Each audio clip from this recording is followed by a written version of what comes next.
भोजपुरी के hit machine कहे जाने वाले दिग्गज कलाकार अब सुपरस्टार खेसारी लाल यादव जी राजनीति में कूद चुके हैं। बीजेपी को याद दिलाई 9 साल की पुरानी कहानी। ऐसा क्या कांड था जिसे खेसारी लाल यादव ने याद दिला दिया? आज की इस वीडियो में हम आपको बताने वाले हैं भोजपुरी सुपरस्टार खेसारी लाल यादव के बारे में।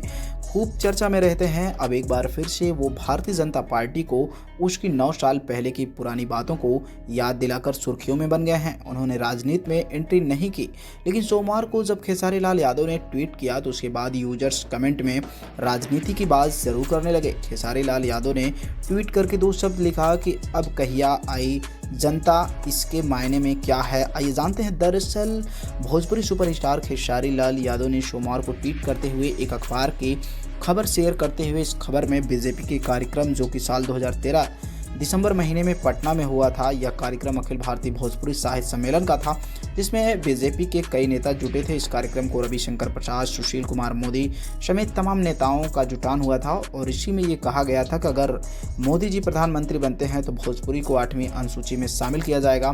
तो इसी बात को लेकर खेसारी लाल यादव ने ट्वीट किया है।